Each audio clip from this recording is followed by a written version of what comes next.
Hey y'all, welcome back to my channel. Today I wanted to read a couple of stories from Reddit. They're on the No Sleep subreddit.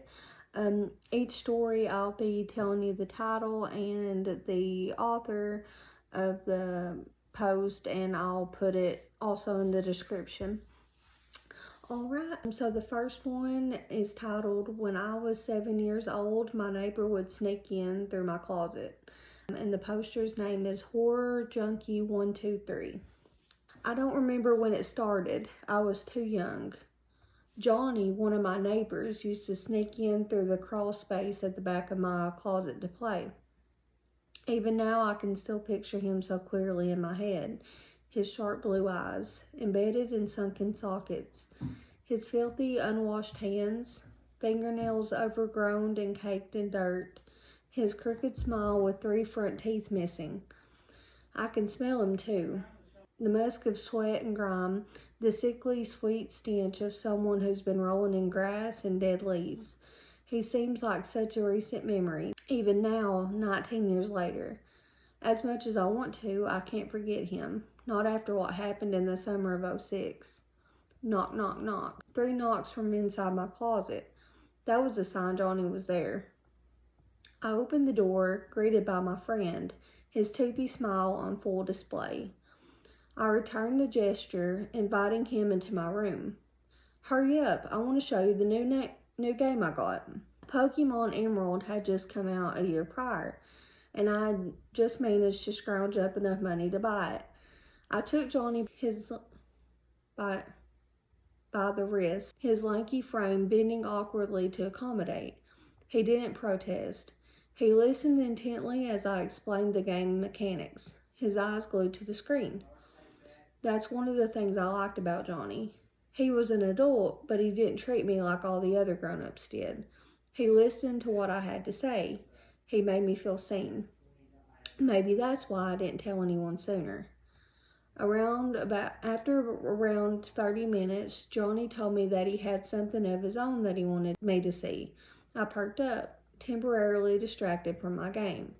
"I found it at the park today," he said, extending a cheap camera for me to hold. I didn't want to put him down. I had a way nicer one than that, but he was obviously proud of it. "Neat," I said, turning it over in my hands. "Want to take a picture?" Johnny nodded, a grin inching across his lips. I leaned in and he took a snapshot of us. We couldn't see what it looked like. He needed to get the film developed for that. "Cool, I'll give you one when I get them back." We suddenly heard footsteps creaking down the hall. Johnny's eyes grew wide. We knew what that meant. He scrambled to my closet, shutting him aside before my mother reached my room to tell me that dinner was ready. I didn't see Johnny very much after that. That wasn't too unusual though. Sometimes he would go a week or so without coming to see me. I think about 10 days had passed before I heard the signal from my closet again. Knock, knock, knock. I eagerly leapt up and opened the door. Johnny's familiar grin was there to greet me. He accompanied me to the rug where we usually sat, stationed in front of the tube TV. "Come on, Johnny, you said you'd play Jenga with me last time. I got the blocks set up already," I said, tugging him to where the tower sat undisturbed from where I'd built it days prior. "Aw, yeah, I remember, but first I got something for you," he said, pulling a photograph from his pocket. I'd forgotten all about it. "Here, this is for you." He handed it to me, and I glanced down at our smiling faces. My eyes traveled from the photo to the cork board on my wall. Johnny understood the implication. "Joey, you gotta keep this picture somewhere safe, okay? Somewhere where your mom can't find it. We'll both get in big trouble if she sees." I nodded. We'd been over this plenty of times before. Mom couldn't know about Johnny. Not ever. If she found out, he wouldn't be able to come over anymore.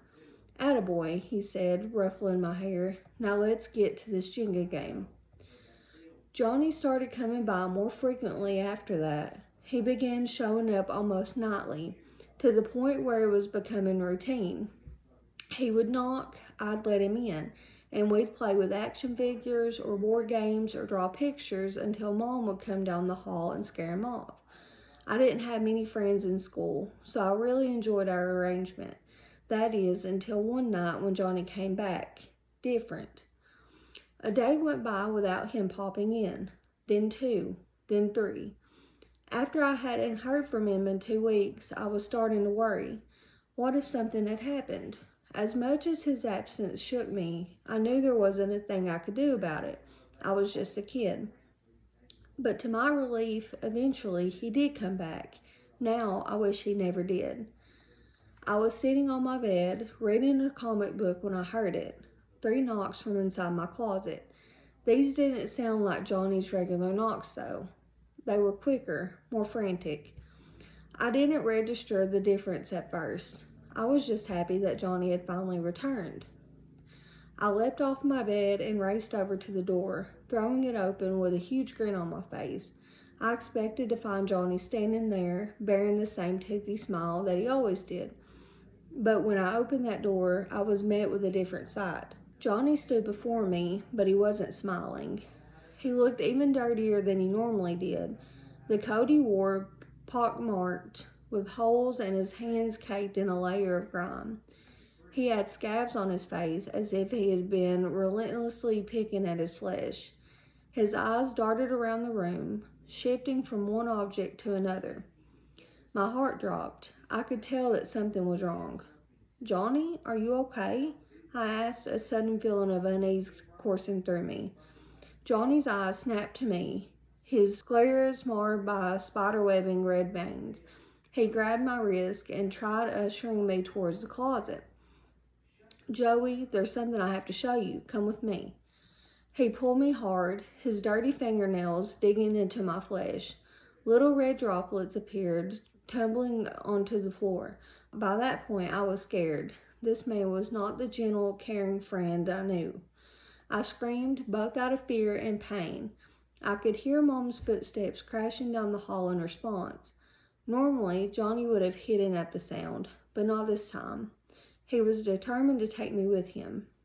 "Joey, you have to see this. I need you to see this. They're going to get me soon."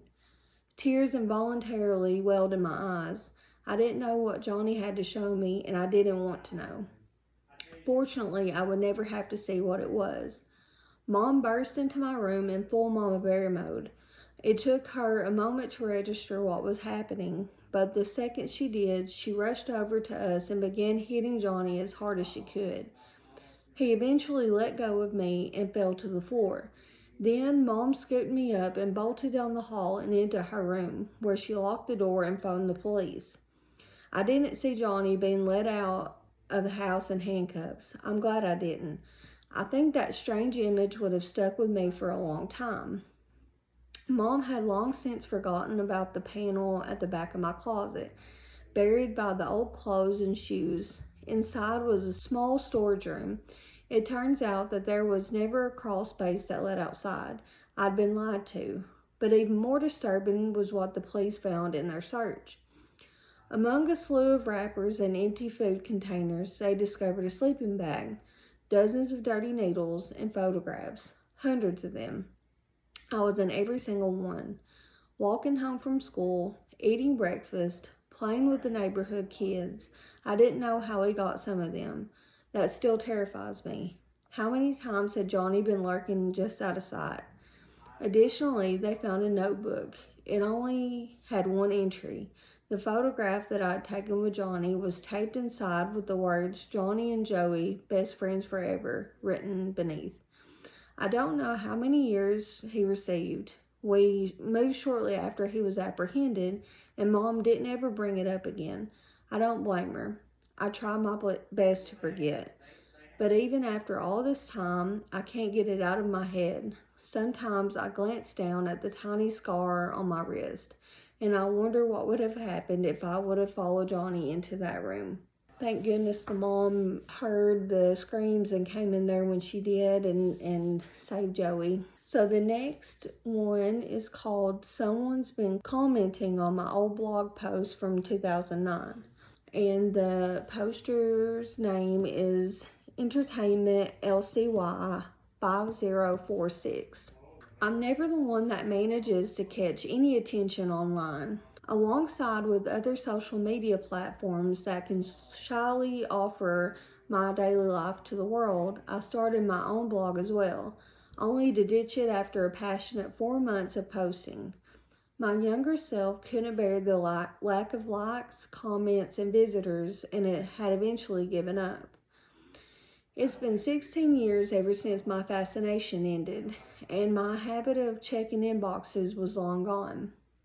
I had even forgotten about the blog in question, just like my other childhood endeavors. So when an email bot informed me that I got a comment, I was rather intrigued.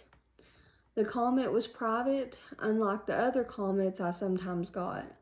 Under the stupid thread of comment of me and my friend arguing, it stuck out by its simpleness. Love the jam, keep going. My hand stilled on the mouse. At first, I almost smiled. It was clearly posted by someone who was sort of wonky with the whole comments thing, reminding me of my younger self. Even though it was just another encouraging phrase you sometimes wrote without thinking. This person couldn't have really enjoyed my post of a homemade too yellow peach jam that was leaking from the top. This random comment could have been remained as interesting if it had stopped there. Soon, I got 2, maybe 3 email notifications every day. They always directed a blog page, always a comment, always by the same person. The post in my marble collection, which it had no comments before, now proudly had 1, Rubble Man. And the post of me whining about not having enough allowance to buy sweets had a comment too. Kristen's candy is good, you'll like it, Allie to the left. I was confused. Finding my blog should have been hard enough. It didn't have any useful informations or general purpose. And even if the person happened to come across it by obsessively scrolling through the platform, why did they leave a comment so regularly? And why always private? Was this all just a joke? So far, my blog visitor count was always 1. And I started dreading the attention, even though the comments were mostly harmless, even though they couldn't harm me through the screen. But it didn't stop. I didn't bother pinpointing exactly when did this person wrote their comments. It seemed random, and it seemed more clear that I can't catch the person in action. I mentally calculated I have 52 posts. This person will have nothing to comment on after 26 days or so. And then, at last, I would be allowed to push away that piece of memory once more. I just had to wait. I decided to check the comments when this ordeal ended. Checking them every day seemed to be taking a toll on my already fragile mind, and work itself was intense recently. I blocked the email notification, logged out of the blog site, and tried hard not to think about this stranger. It worked, almost. After about a month, I settled down in my room to finally check the comments once and for all. My expectations were not failed. There was fresh comment on every post. Feeling my pulse stutter against my throat, I clicked on the first post that I had stopped reading. It was a simple picture of me, dressed up, standing in front of the merry-go-round with the typical annoyed look that child gives when they're forced to pose. The picture was blurry from the neon lights, and the people passing by looked like giant black shadows. Teddy wants you are Childa, heart. I had to read it twice before reading it again. It didn't make any sense. Who was Teddy? And what did the word Childa even mean? Then I saw the picture again. Little me was clutching a furry brown lump. I remember having a teddy bear. Did Teddy mean a teddy bear? Maybe. It seemed reasonable. But it was a strange thing to comment on, since you can't even tell what I was clutching in the picture unless you knew.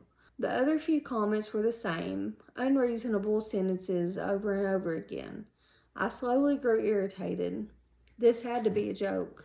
A very obsessive, disturbing joke. I was planning to stop reading soon when I clicked on an unread post. and my heart nearly stopped at the sight. It was a grainy picture of 4 children, all different height, gangly, and awkward. I was the kid on the very right, wearing a bandana while showing off my lopsided grin. A shadow fell on the pavement in front of the kids, presumably belonging to the one who took the picture. The shadow was short, he was short. It occurred to me now that he probably took him effort to properly angle the camera, to capture the taller kids fully in the frame so their heads would fit in too. I was relieved that he was the one who took this picture, invisible in the picture except for the shadow. I did not want to see him again after everything. Water fast. I'm cold. The post title was Adventure. The older kids called it one. Crossing the river behind the mill, looking for the abandoned boat someone swore they saw drifting there. I remember begging the older kids that I was old enough to go. I always admired them. Every summer, I was always at their heels. I remember him crying when I left him standing with the camera. He wasn't supposed to follow us. I'm cold. I couldn't even swallow as I scrolled down at last. The next post would be 2 months after from this post. The next post was a mess of typos. I had bragged about the treasure hunt we went on, alongside with folded papers and paper trinkets. In the last line, I had wrote, "We left early because it got dark." The new comment read, "Teddy, where are you?" I stared at it until the words bled into each other. Then I scrolled further. The next post was a picture of a shoe, abandoned, missing a pair. I had uploaded it for some reason years ago. Probably thought it looked artsy, one sneaker lying by the reeds. The thought made me sick. Remember Teddy? I saw him in the water. He said, "Come play." The police said it was an accident. He slipped. No one blamed me, not out loud. They said it fast, over and over again. I was clutching a cold cocoa. You couldn't have known. It wasn't your fault. But I did know. I knew he wanted to come. I knew he was following. I just didn't look back. That last one made my stomach twist. The post it appeared on was supposed to be not on public. It was a draft I saved back in 2009. I remember I never got around to finish it. I don't remember uploading it. There was no other text other than photo I had taken. But I took the photo recently, not years ago, last weekend, actually, down by the river. The river looked the same, except there was something in the background now, something pale against the reeds, like a face half reflected in the current. Don't close it. I got another comment while I was still staring. Found Teddy. I reached down and yanked the plug out. The screen instantly went dark. But the email notification sound came again, louder than ever. Once, twice, then over and over, until it became a single tone. I grabbed my phone. The motion seemed slow, as if I was dreaming. My fingers eventually stilled on the link that led to the post. I clicked. The newest comment was already waiting. Turn around.